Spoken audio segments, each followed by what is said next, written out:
Hello, everyone, and welcome to the F1 Rolling Start podcast. We are so excited to talk all things F1 with you this week. Thanks for joining us on wherever you are joining us from, and we would love if you could take a moment, if you enjoy the show, and like or subscribe to the F1 Rolling podcast. We are just two Americans who have come to love this sport, and we love talking about it and exploring all things that are F1. We go under the helmet and over the top every single week. And during the off season, we're not stopping. We have a special episode in store today. Absolutely. So today we're talking all things Mercedes. What an incredible season. What a challenging season. What a season where they came through. They got things right, even when the car wasn't right, and they still clinched second place from Ferrari. So much to talk about. So we're going to be talking about the car. We're going to be talking about the team and the drivers. We've got some off-track drama to talk about as well, but we're excited to dive into all things Mercedes today. I'm Ben. I'm James, and let's get rolling.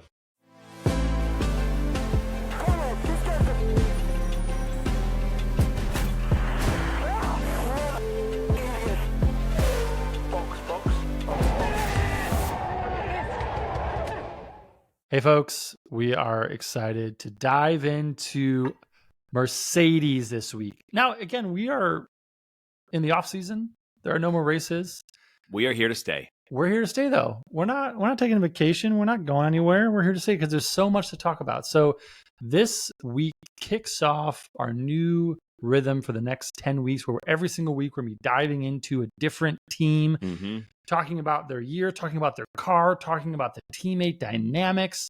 We've got all that today coming at you. We're also going to be talking through what happens off the track with this team, whether it's current or throughout the season, the drama that followed the team around, the story that was written outside and off of the track. Yeah, there was a lot for Mercedes. I've got some numbers to throw at us to kick us off. Because the first thing we are talking about is the most dominant team of the last 10 years.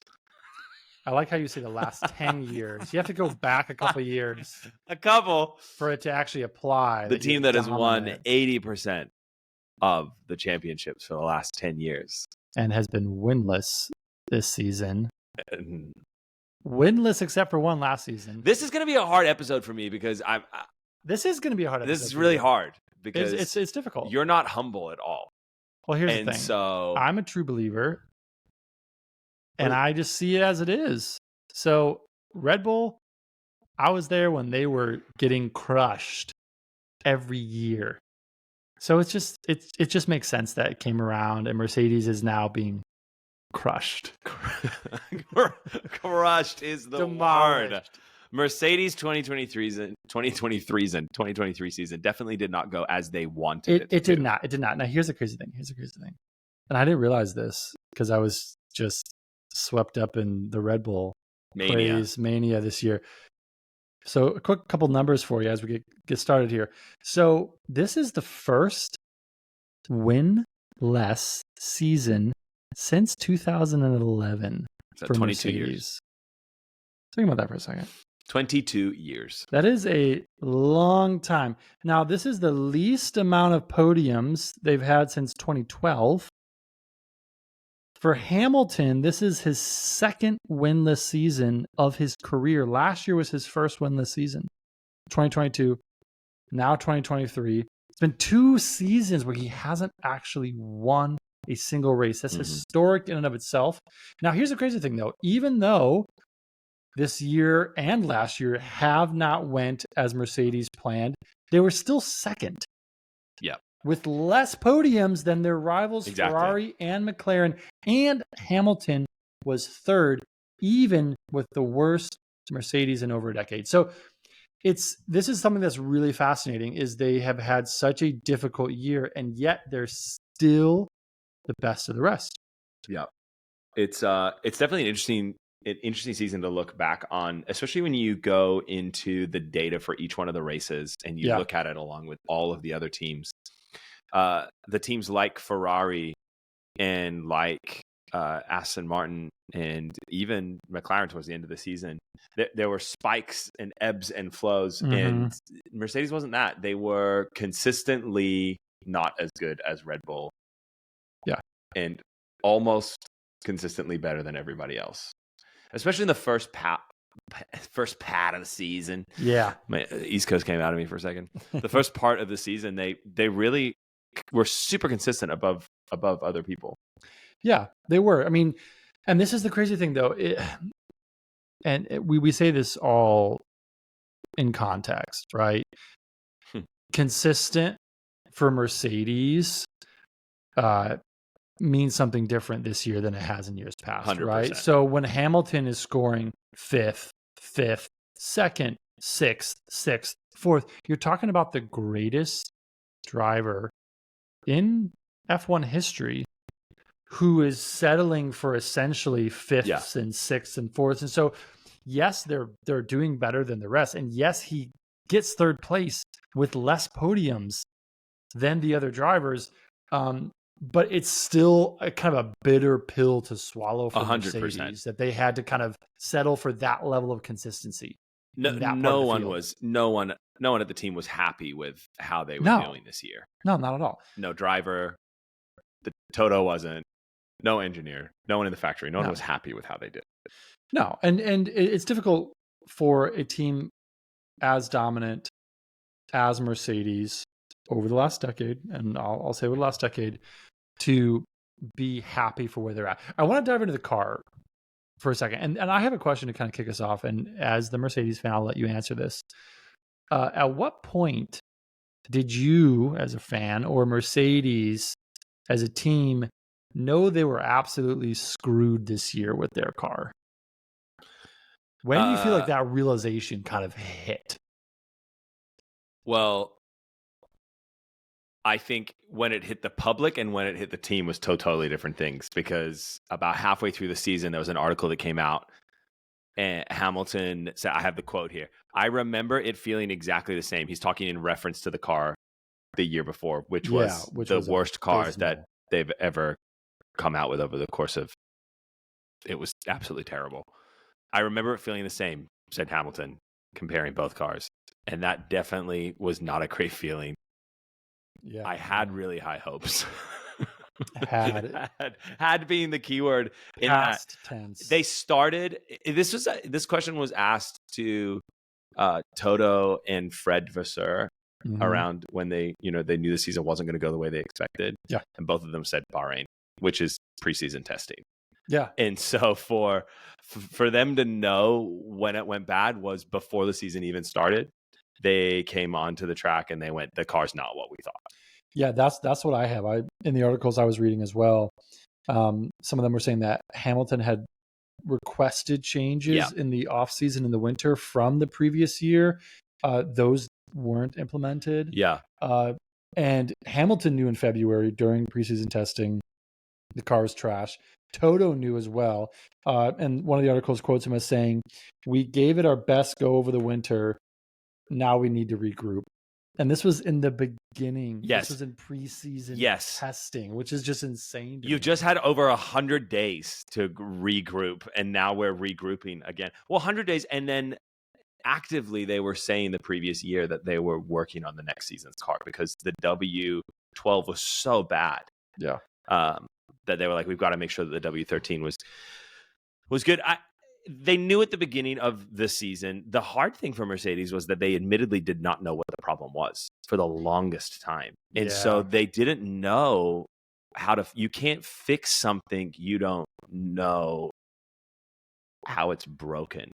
Which is stunning to me. And just exactly for a second, you have over 1,000 employees and they all have different pieces and bits of it, but you've got the most dominant team. You've got the most who can't brilliant identify minds.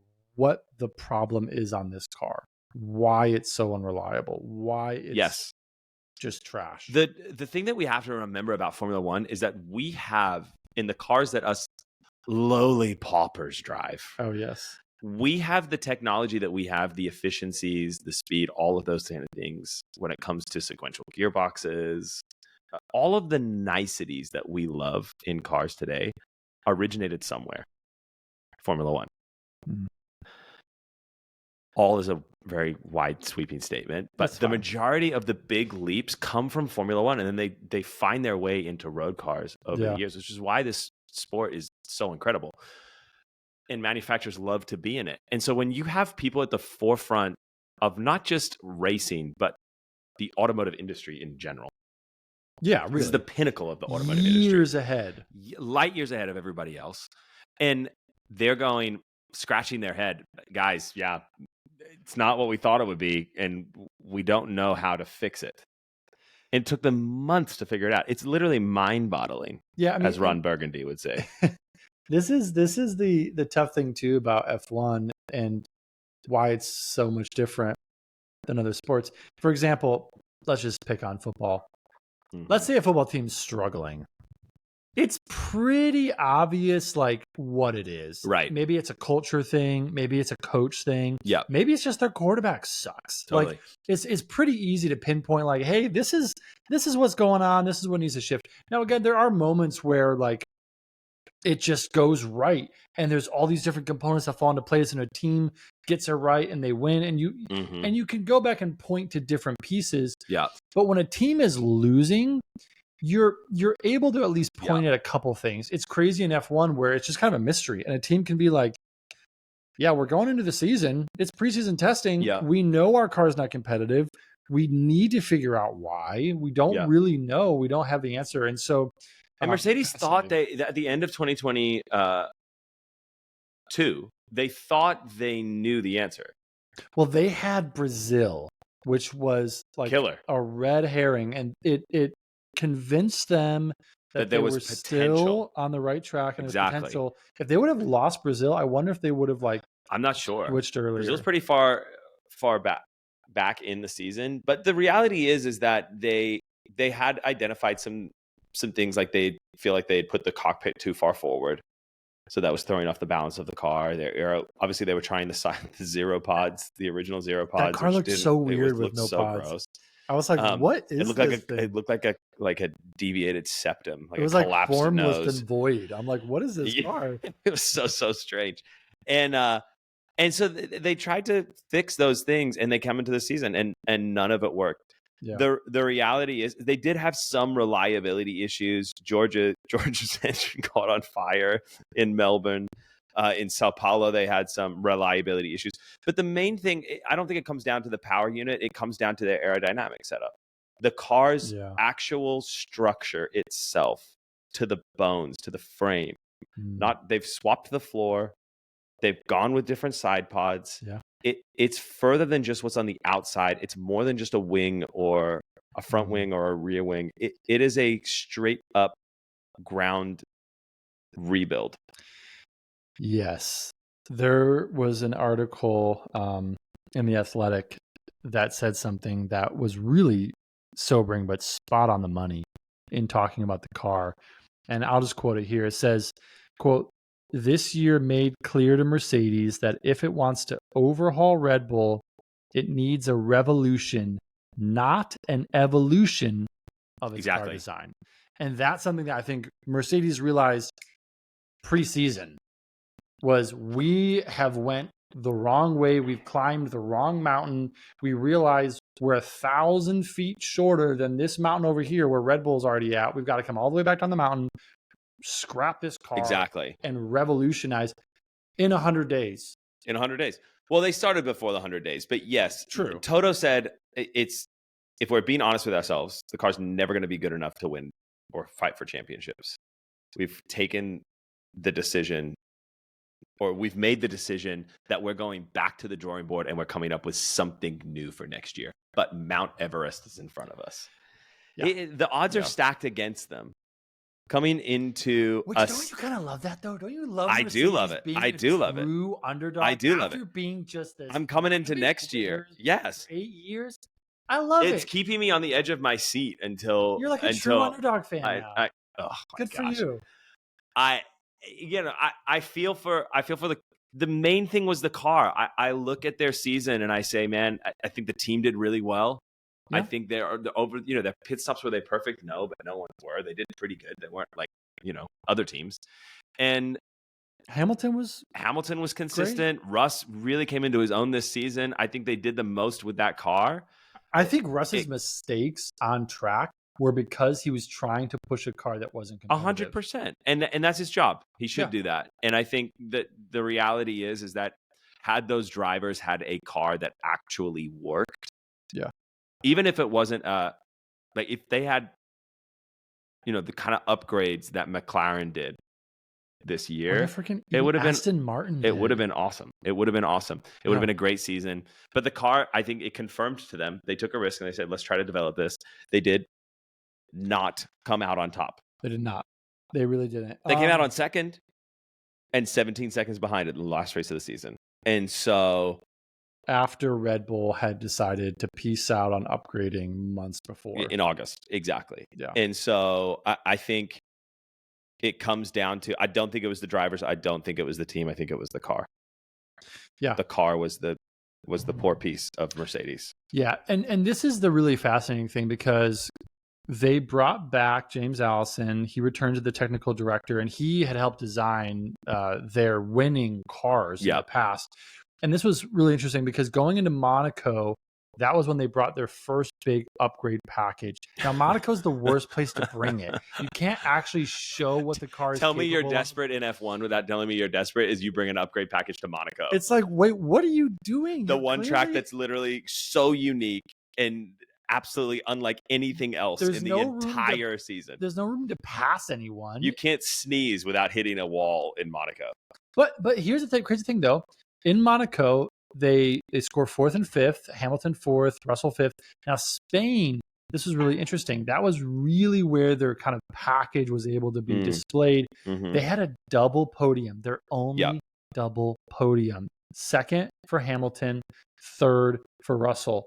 And so there's this moment where you're like, okay, are they good? Are we back? Are they back? Like a double podium is a big deal. 100%. For Mercedes. Prior to that, they hadn't done very well. I mean, Hamilton had gotten a 2nd in Australia, but Russell hadn't done well. Well, and also Ferrari, at this point in time, Ferrari was no slump. Aston Martin was no slump. They're scoring. In Spain. They were scoring points. Alonso was getting podiums. Alonso was getting podiums left, right. And so it was really something where you're like, okay, well, we're at Spain. We're pretty early in the season. This is not crazy. Yeah. This could be something. We could experience a resurgence here. It could be. And then it wasn't. So it really wasn't. It was like Brazil, where it's like we're not. We're like firmly in the middle of the pack, which is exactly where Mercedes does not want to be. So the other races after that, Hamilton, got a podium after Spain. He got 3rd. I want to say it was in Canada. But then it was like 8th and 7th and 3rd and 5th and 4th and 6th and 4th and 6th. And it wasn't where Mercedes wanted to be. And I think Spain was a bit of an outlier for them. It was exciting. They brought their package. Maybe they're on the right track. And ultimately, it just didn't work out. Yeah. And I think it's abundantly clear that they're aware of it as they are redesigning their entire car.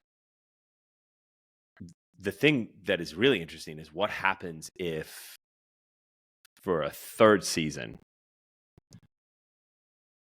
Mercedes, this is the question, is still so far behind. This is a actual legitimate question. So, thank you. This is a very good question. You wrote it. I did write it.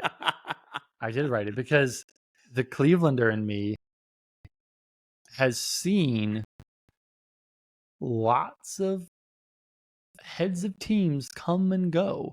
Yep. And when you lose and you lose consistently and you make a habit out of losing, when that's your MO, the team is like, okay, we're done here. Goodbye. And now here's the thing. Mercedes, F1, Toto, that's a different beast. But let's just paint a picture for a second. Let's say next year they don't get it right. Because again, they've got to climb Everest and they don't have a lot of time to do it. And Red Bull is still... They're so far ahead. Astronomically far ahead. So let's say next year Hamilton enters his 3rd season and he doesn't actually win a race. Let's say that happens. That's a possibility. As much as Mercedes fans don't want to admit that. So now Hamilton's gone 3 years. Correct. He has 1 more year on his contract. He goes into his final year of his contract. let's say the worst possible scenario plays out where he enters a 4th year and he hasn't won in 4 years. What does Mercedes do with Toto, with Hamilton? What does Hamilton do at that point? Because the reality of the matter is that it's quite possible he doesn't win next year. It's very possible That's he very, doesn't win. very win possible. Next year. So I think there is some really sobering realities that Mercedes is going to have to contend with, that Toto is going to have to contend with. I get it. He's the owner. He's the team principal. He doesn't even. He's still a human, and he's still a human, and he's still dealing with people who want. This is Formula One. People do not enter into Formula One to drive in 19th and 20th position. They enter into Formula One. This is the pinnacle of racing. They enter to win world championships or open a restaurant if you're Yuki Tsunoda. Those are the only reasons why you enter Formula One. And so you're not going to sit there. Here's the hard thing is that Hamilton has signed, I think, strategically through 2025, because in 2026, there is the regulation change. And so they move towards different fuel and a different engine. Yes. And so at that point in time, he will be in his 40s, on the market in his 40s, and in a place to go, do I want to stay with Mercedes or do I want to go to some other team? Now, I don't know what team he would go to. Well, I think there were many teams that would take him. Of course there are. I mean, let's say there's a universe where McLaren continues their forward trajectory, which that is a very, very possible scenario. They're going to keep going. Oh my gosh. They're going to keep developing. They were hunting down Red Bull at certain points of the season. So let's say McLaren keeps going. In 2 years, let's say they're winning in 2 years. Mm-hmm. That's a very real possibility. Let's say Aston Martin gets their stuff together. Let's say Ferrari gets their stuff together. Let's say Ferrari starts winning in 2 years. Let's say Haas starts winning. The American in me would love that. But that's not on the agenda. But here's the thing. Let's say there's McLaren, there's Ferrari. Yep. Would he go back to McLaren? Those two would be, I think, the ones that realistically are winning races in 2 years. Where he won is, I think, does he go back a full circle? His career is a sandwich. And he goes from McLaren to Mercedes back to McLaren and wins another world championship with McLaren. If McLaren's winning. But I don't know if Zach Brown is going to make the mistake of going with or it's not a mistake. He's done the Alonso and a young gun route. He's done Danny Ricciardo and a young gun route. I don't know if he's still in charge by then. If they're winning, I would assume he would be. But right, is he going to do that, or is he going to go for the next generation? Oscar Piastri. I mean, in 2 years, in 2 years, who knows what his thing looks like? The reality is that Mercedes is they're at a pivotal point as a constructor right now. Here's the thing. I'm like, part of me, and again, Toto's Toto. Toto's like a demigod of F1. So correct. I can't envision a scenario with him not running Mercedes. But if he's got 4 winless seasons under his belt, I'm just saying, it's not beyond the realm of possibility if he can't pull it together, if he can't figure out what's wrong. That Hamilton leaves. Or are you saying that Toto leaves? It sounds absurd. It sounds insane. But if you have multiple seasons where you can't figure the car out, do you bring in someone who can? Well, but that's not Toto's job, is to figure the car out.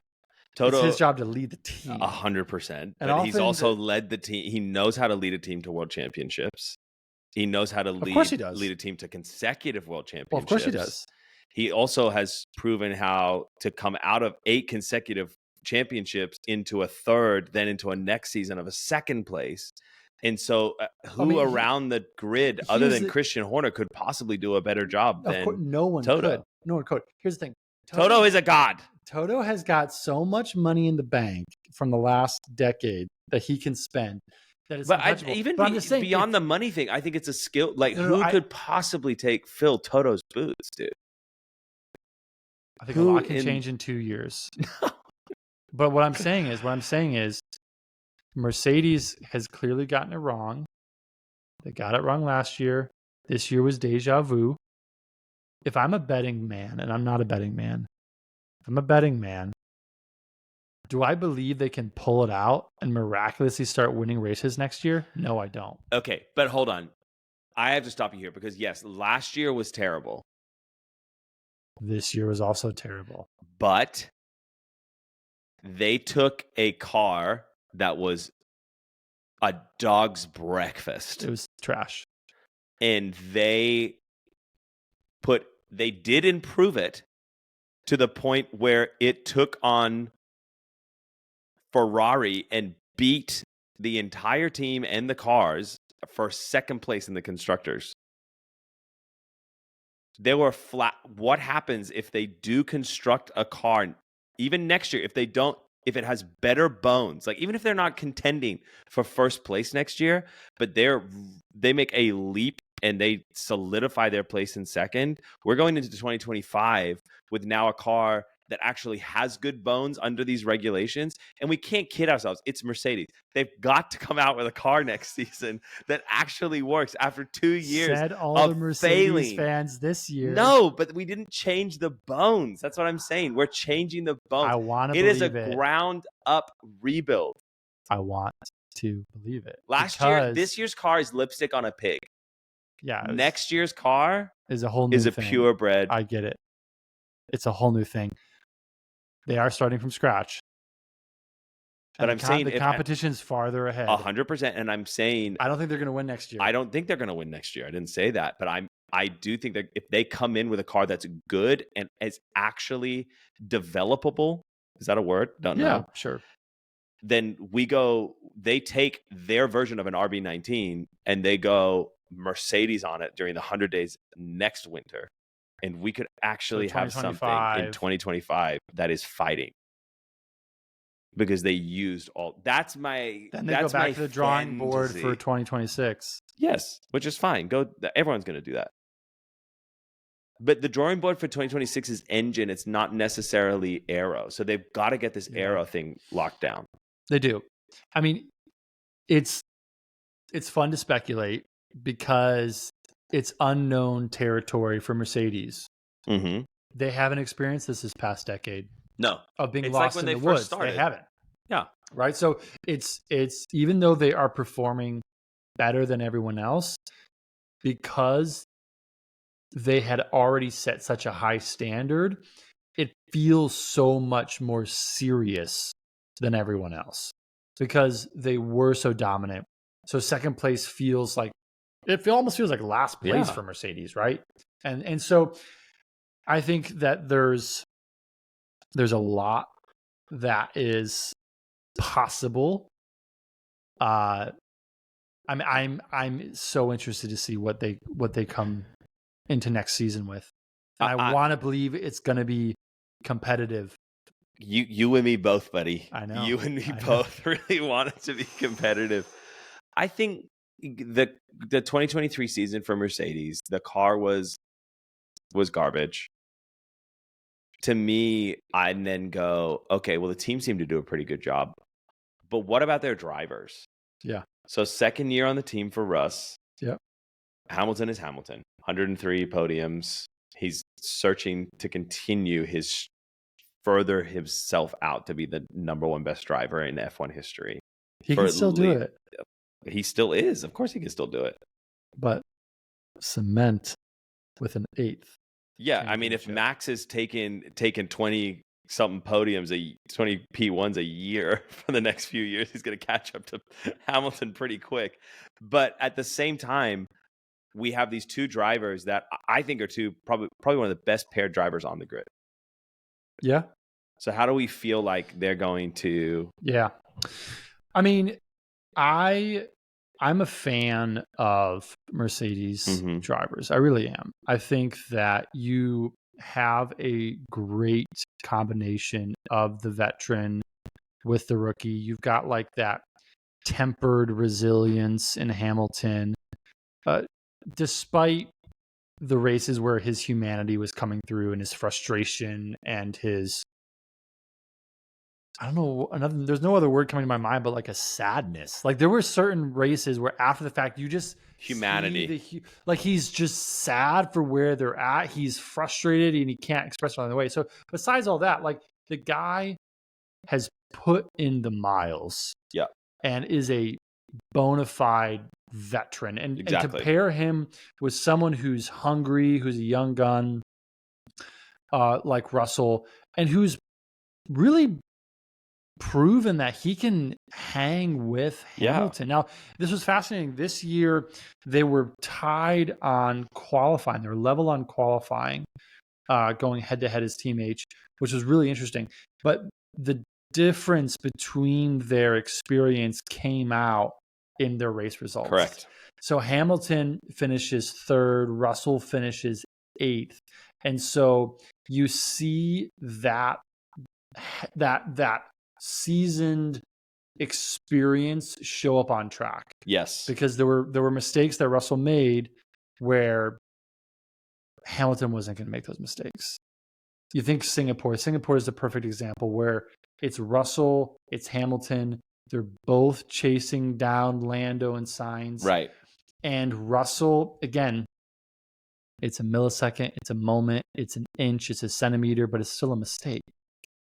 And he's pushing, he's trying to go for the win. And Hamilton, he's not doing that. No. He's just waiting for the moment. I'm going to mop these points up. He's going to mop those points up. He's waiting for someone to make a mistake. That's the sign of maturity. And you saw that show up multiple times throughout the season, which is really the distinction between those two drivers. Yeah. It was right about the middle of every race. You realize the difference. Yeah. It's when the pit stops happen. Mm.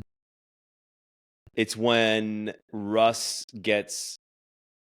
picks up a few positions in the beginning, he's real elbows out, which I'm loving because it felt like everyone's elbows got grazed down because of the max dominance in the 2023 season. Sure.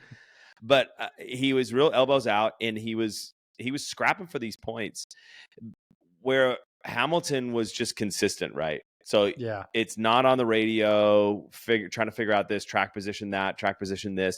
He was just focused on his race, the strategy, and knowing that it will come back to him. Whereas Russell was so focused on where he was at that point in time. Yeah, he almost got lost in his own head, I feel, at certain points where he didn't want to pit because he didn't want to lose his position. And again, there were moments on track where Hamilton is frustrated. I mean, the one race, he's literally like surrounded by Alpines. It's like the entire grid is made of Alpines. It's all the only ones he's racing. But at the end of the day, these races are long races.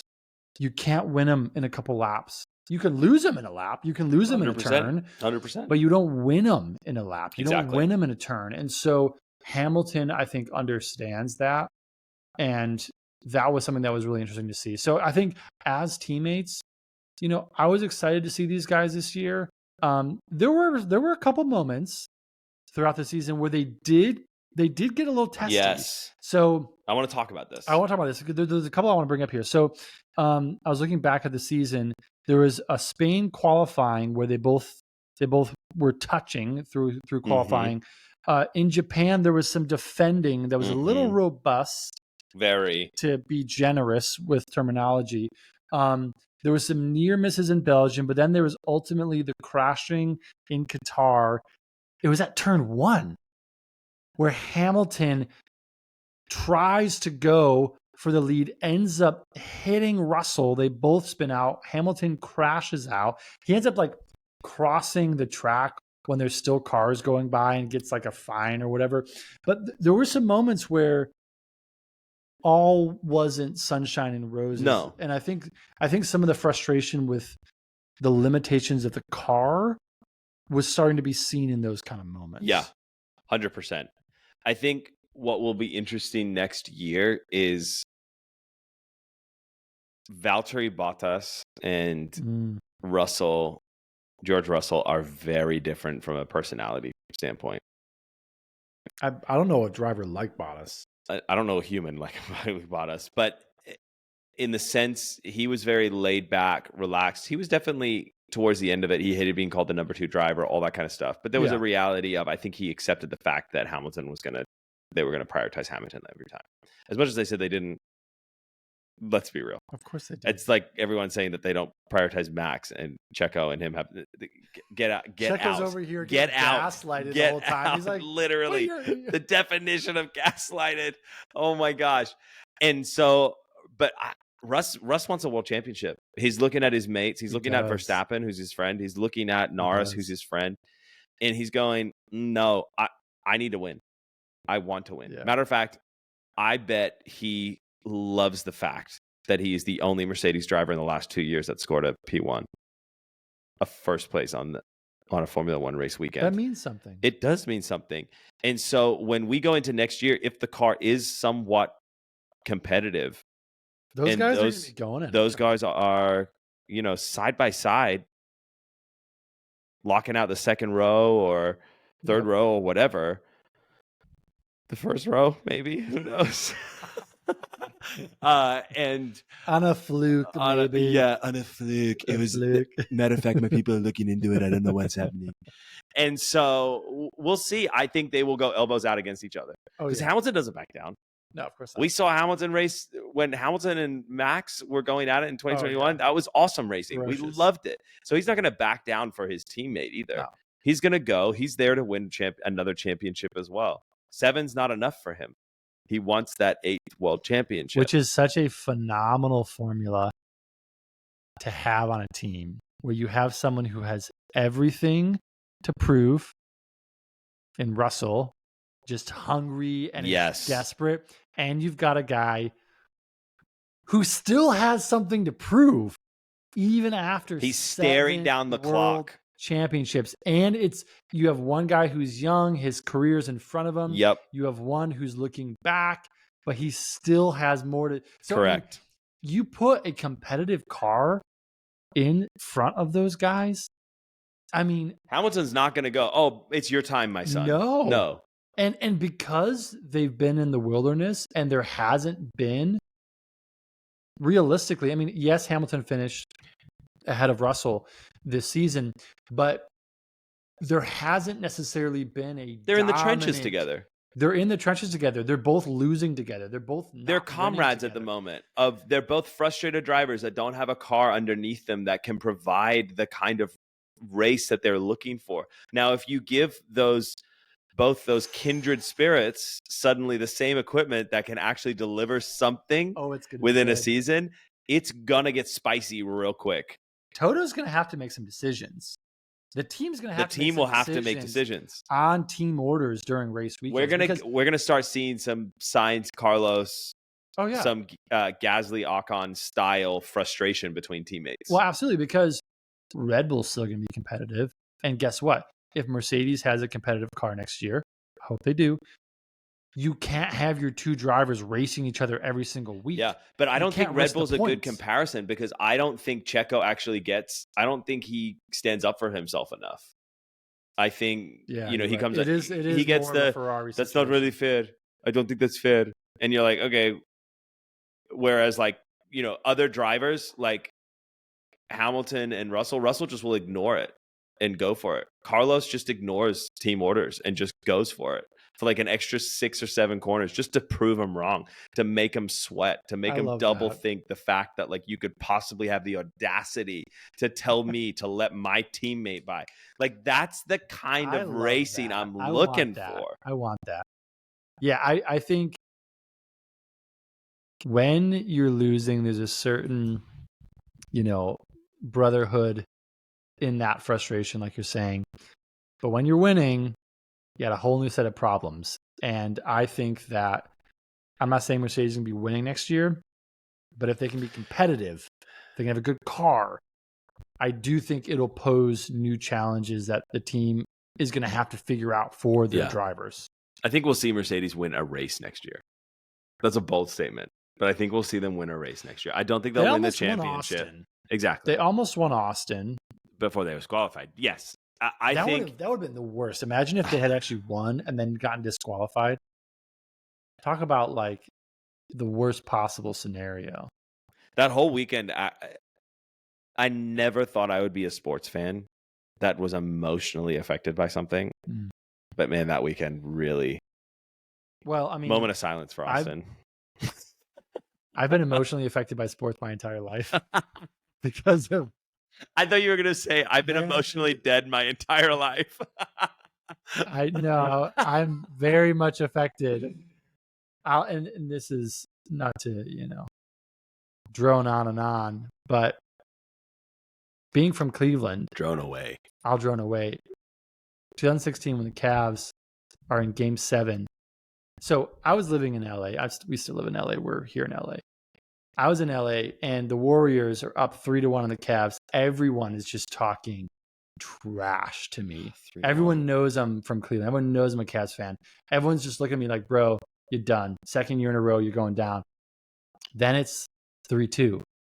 And everyone's like, no, we still got you. We got you. We're still taking you out. It's no biggie. We're still taking you out. And then it's 3-3.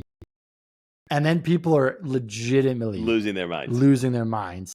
And then it's Game 7. I'm at my brother's house with my wife. There was a couch. I was hiding in the corner, crouching down.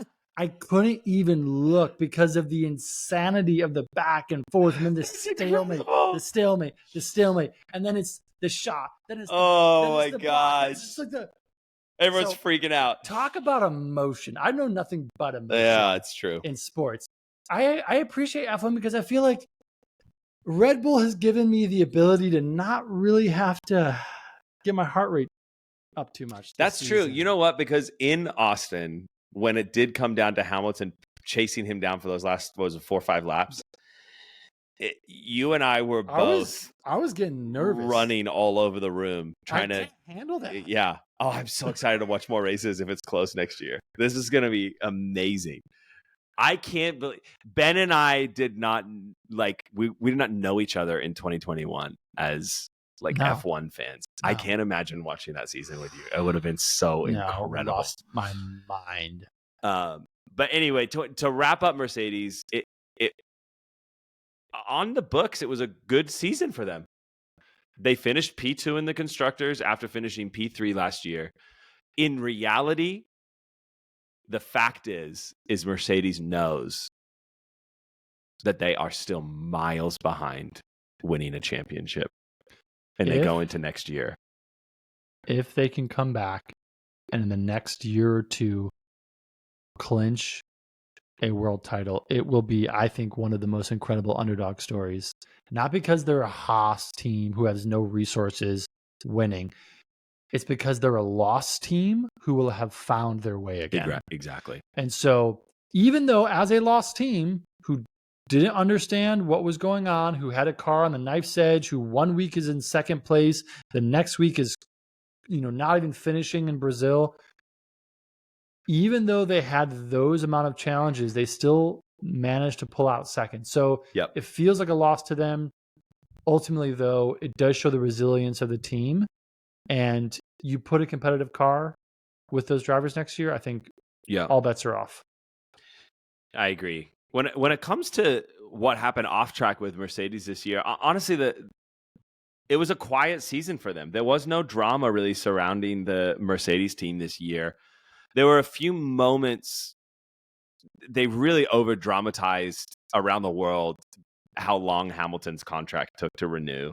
That was because they were just, it was like they were almost looking for something to elongate the fact. Maybe he's going to go here. Maybe he's going to go there. There was the weird stuff right towards the end of the season where Hamilton and Horner were in conversations, but it wasn't. It was like this whole tabloid style stuff. The British tabloids are trying to make something out of nothing. Clearly Hamilton's not leaving Mercedes. No. Clearly he's not really talking to Christian Horner. Just dramatized and styled up. But the reality is that I think they were, from an off-track perspective, everyone just knew that they were not in a great place. Yeah. And they just kind of embraced that this is where we're at and we don't want to stay here. They didn't try to cover it up. You can't. Which to modern media means that you're boring. Yeah. So there's Unless no you're lie trying to to hide there's no lie something. to catch them in. There was no pride to catch them in. They were very upfront about the fact that they were nowhere. This is the thing I do appreciate about Toto and about Mercedes. And we've talked this before a little bit about how there are drivers or maybe even teams who don't necessarily admit to themselves where they're at, or they're not Right. honest with themselves about where they're at, and they're trying to shift blame. You see it with certain drivers. They're like shifting blame to other drivers when in reality it's just like, just accept where you're at. Right. This is where you're at. You made a mistake, move on. And I will say this about Toto and about Mercedes. Toto has accepted responsibility. 100%. The man has just said, listen, this is an honest sport. Stopwatch never lies. And we're looking at ourselves in the mirror and we have some work we got to do. Correct. And that was a really refreshing thing to see. And again, boring by some folks' account, right? There was not a whole lot of drama there, but they as a team just said, we're taking it on the chin. We're going to go through this season. We're going to do what we can. And they didn't try to hide anything. They didn't try to hide anything. The real drama for Mercedes ramped up after the season. It did. First, there's one real big thing that we'll talk about that's actually quite interesting to me, and I'm so intrigued to see how it ends up turning out. The funniest thing to me is that Hamilton goes to the award ceremony for the FIA award ceremony for Formula One, and he receives the P3 championship, spits in the FIA's face about the Susie and Toto Wolff thing, wears this outlandish outfit and everyone else is in like suits and tuxedos, just full Hamiltons it up, and then takes the award for third place, gives it to some random person and leaves. Just phenomenal. Leaves. Comes out later and it says he thought it was someone from the FIA and maybe they were going to mail it to him, whatever. But man, I just wish he had been like, yeah, I got like 3,000 flipping trophies. Guys, I've won 103 races. I don't care about a third place FIA trophy. Like, I've got 7 world championships. He's insulted to receive third place. It was hilarious. It was incredible. And again, some dude took a picture of it. It looked like it was in his bathroom. No, literally, I saw it. I was like, what is going on? Now, again, they came out later, tried to say he thought it was an FIA official that was going to mail it to the team, et cetera, et cetera. But the reason that I think Hamilton knew exactly what he's doing is because of the situation with the FIA and Toto and Susie Wolff. So, FIA is the governing body over Formula One, as well as other tons of racing as well. Pretty much all officialized racing. They're the governing body. Officialized. So, new words from James Crocker. The FIA opens an investigation into the Wolffs regarding the possible exchange of confidential information between Susie and Toto. Now, Susie runs the F1 Academy. Toto obviously runs Mercedes. Now, the F1 Academy is another racing league of its own, like Formula One or IndyCar, but it's made up of women. Yes, women drivers. Yes, and Susie is, in her own rights, a phenomenal presence within the racing community. And a phenomenal racing car driver. Yeah, absolutely. And so, I mean, her and Toto are, talk about the power match couple. Made. The power heaven. Couple. So there's no warning. There's no notice that the FIA gives them. Just an article comes out. I can hear the Just tweet an article noise comes from out. Drive to Survive already. Drive to Survive is going to lose their brains on this one. So this comes out 48 hours later. The FIA closes it down, stating that there was no wrongdoings, there was no findings. Meanwhile, Susie is responding as she should and stating all these different things about how there was absolutely no communication, there was no transparency, there was just I found out about this from a news article. No one from the FIA has reached out to her. And as far as I know, up until the point of this recording, no one from the FIA has reached out to her since after they denied it as well. No, absolutely. Absolutely. And so she has her own statement. Toto doesn't even respond. He basically says, like, we're in legal conversations right now, so I'm not going to comment on this because there's implications potentially here of a unwarranted investigation into the Wolffs. And so the FIA tried to cover it up and say that another team initiated or requested. They basically said it has been brought to our attention by another Formula One team that what Toto shared in a certain press conference was confidential information that they believe could have only been obtained through his relationship with his wife, Susie Wolff, who's over her department. The only way that he would have been able to find that out is if she had told him that confidential information because no one else knew about it. Now that moment does exist. That moment does exist. And there did seem to be some backtracking from Toto once he stated this. Now, the thing that's really fascinating is every other team in F1 all posted the exact same social media. I think it started with Red Bull. I think if I'm correct, Red Bull posted it after the FIA said there was a certain team. Mm-hmm. Red Bull posts, it wasn't us. We support Susie.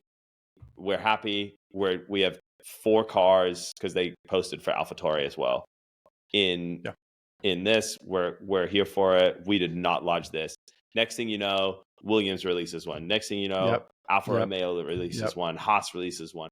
All of the teams. So now the FIA, who said, well, a team told us, so we had to look into it. Every team comes out and officially states, which they wouldn't do if the FIA could then post something and say, Haas was the one that made this accusation, or Red Bull was the one that made you would have all to of the teams have come out in support of Susie. Yes. And so now the FIA is sitting there and they look with their pants around their ankles. They look like idiots because their one alibi was that another competitor essentially initiated or lodged the complaint, which prompted the investigation. And every other competitor says, yeah, we didn't. And so it's a really interesting moment. And all of this happens before the award ceremony where Lewis Hamilton, quote unquote, leaves his third place trophy with someone he thought was an FIA representative who was going to then mail it to the team. I think he knew exactly what. 100% he knew what he was doing. 100%. He had to. Of course he does. It's too perfect. He's Hamilton. He's brilliant. He knows what he's doing. 100%. Everything, every move he makes, every word he says is dissected in a million ways. Are you quoting a Police song right now? I absolutely was. Why not? It makes sense. Every single move this guy makes has meaning. People assign it and interpret it. 100%. Your third place trophy at the award ceremony, you in the context of everything that's just happened. 100%. No, he knew what he was doing. Cover up press statement, and again, good for him. So, how do you think it actually happened? I have a theory about how they launched this investigation and why they launched this investigation. Do you have you thought it? Okay, so here's my theory. I'll tell you mine. Yeah. So mine is this article gets released on this website that says Toto had information that could have only come from Susie, and there's this, the teams are pissed about it. Yeah. And so all the team principals are, coercing to get, what are they going to do? Tell Toto and Susie that they can't live together? I don't know what the end goal of any of this was, but basically that's what comes out. And FIA reads it and goes, oh no. No one can besmirch the name of the FIA. We have to show that we are showing a force of strength. I must be strong. And then they put in this investigation, and then they go, oh, okay, let's figure out, where did this come from? Oh, crap, it's not real. Yeah. Oh, this is gossip. Yeah. Where the FIA Yes. We're better than And this. they just And then they go, oh no, well, let's just blame the teams. The teams all hate each other. And then the teams come out and go, we love each other. And they go, oh no, what am I going to do? I think it was a reactionary measure on the FIA's front. Yeah. And I think the reason they did it is because they're so concerned with how people perceive them. It comes back to the rules of like, you can't talk bad about them. Checo's getting marched into the offices to apologize to the stewards because he said Toto that they were a censored joke. for swearing at the press Toto conference gets at a Vegas. warning for swearing in the heat of a moment. Like, there's this overbearing ruler that is the FIA. Yes. And it's like, once you give power, it's hard to take it back. And so in my mind, I'm like, they're trying to preserve their nature. And this is the American in me.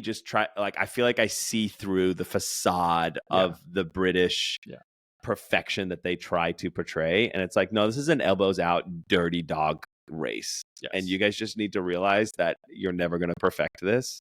And people love it because of what it actually truly is at its heart. That's my theory in a nutshell. Yeah, no, I think that's spot on. I think that means it's fact. It is. Rubber stamped it. They rolling start approved.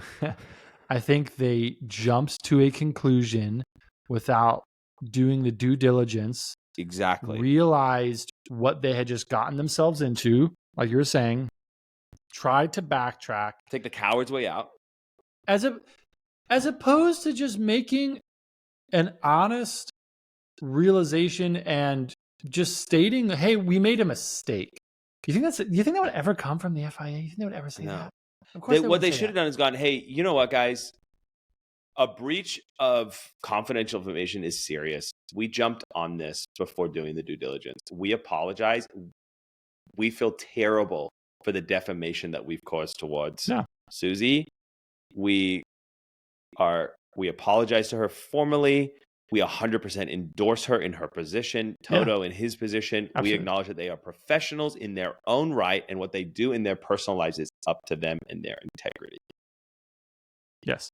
But let's say that Red Bull did it. You know, that's where I'm at with them. Yeah. Now the FIA is honestly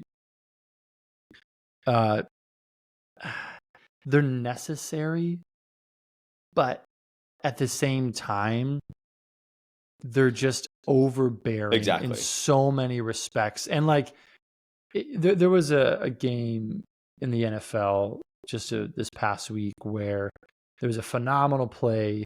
Was it the Cowboys versus the Hawks? Because that was an incredible game. It was the Chiefs versus the Bills. I don't even like football, and I really enjoyed that game. So the Chiefs versus the Bills, fourth quarter, a minute and a half to go. They have an incredible play where Kelsey gets the ball thrown to him, and then he turns around and laterals it back to a teammate who then runs in for a touchdown. And they were behind. They go ahead with a minute left in the fourth quarter. Refs throw a flag, neutral zone infringement. Play gets called back. So it's these moments where an incredible, the sport is taking place. There's incredible strategy going into it. There's these awesome results. And then the refs are there saying, no, technicality. And it's I get it. Structure is important. Rules are important. Those things are necessary for sport. Yeah. But at the same time, there's these moments where sport is taking place. Exactly. It's overbearing. It's overbearing. You need to let the sport happen. When Checo is frustrated and he's talking to his engineer because let him talk. Don't broadcast it. You don't need to be listening in. No. Just let the man vent. Exactly. Sports players are allowed to vent without getting 100% and having to grovel. So I think they've gone. It's like they're. To me, they're at a point now where it feels like especially over the last 2 years, that they are trying to prove how important they are by enforcing the craziest things.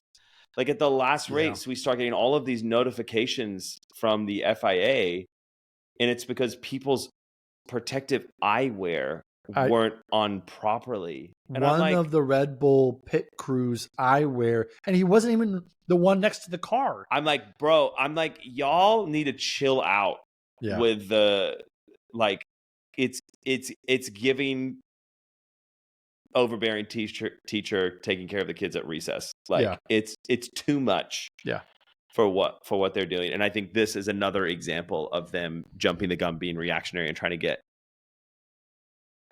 protect their perfect facade. And they've, unfortunately, whether intentional or not, have put this woman's integrity at question, which is really sad.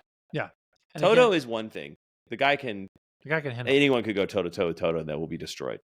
F1 is by nature not a sport that attracts women to the profession. Now things are changing. Susie Wolff is a huge part of that. Mm-hmm. But because of the way the sport has run over the decades, men are the ones who are racing in it. Men are the team captains. And more, again, there are women who are in the sport, which is incredible. But it just looks so bad for the FIA to, without any cause, without any justification, without any due diligence, to target the most prominent woman in the sport. Yeah. For no reason at all.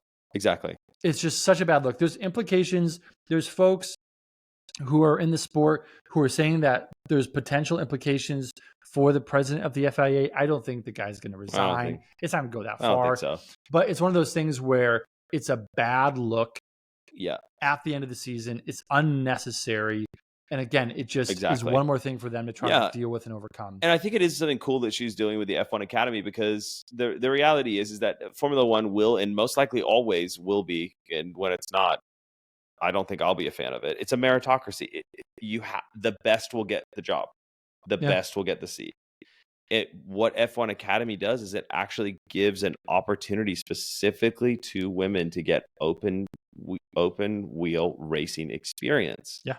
And so they have the ability to prove their worth in an environment that does it, so that they can make the step up. I think there's been less than 5 female Formula One races over like the last century of racing. Yeah.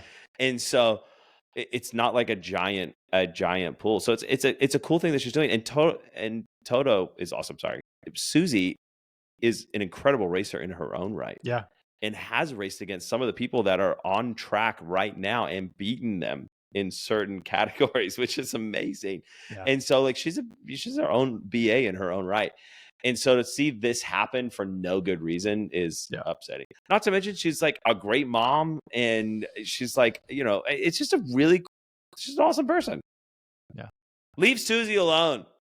Leave them alone. I'm, for as much as I love to be a Red Bull fan, you gotta respect you gotta the love Wolff pack. You gotta love you the gotta Wolff. respect. You gotta love the You Wolff. gotta respect them. You really do. So interested to see how this pans out, but hopefully they can resolve this and move things forward.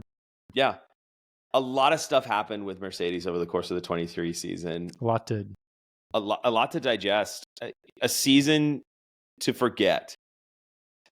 I think so. I think they are already forgotten their car. It's in a ditch somewhere or at the bottom of the ocean. Yeah, I think they left it in the Middle East. They just... Have you seen that? There's like those pictures of like the parking lots of left supercars in like Dubai. No. Yeah, it's just dust covered Lamborghinis. Like that's the W13 is just chilling out there. I think there's good things for them to take from the season, but I think by and large they are looking forward. They are moving ahead. And we're excited for what next year brings for this team. It's going to be amazing. Hey, don't forget to sign up for a chance to win some of our amazing show mugs, like the 2 that are with us today. Absolutely. You can sign up for all things F1 Rolling Start in the show notes on wherever you are listening. And we would love to keep you up to date with everything that's going on. Honestly, thank you for joining us and talking all things Formula One. We will see you next week. See you, folks.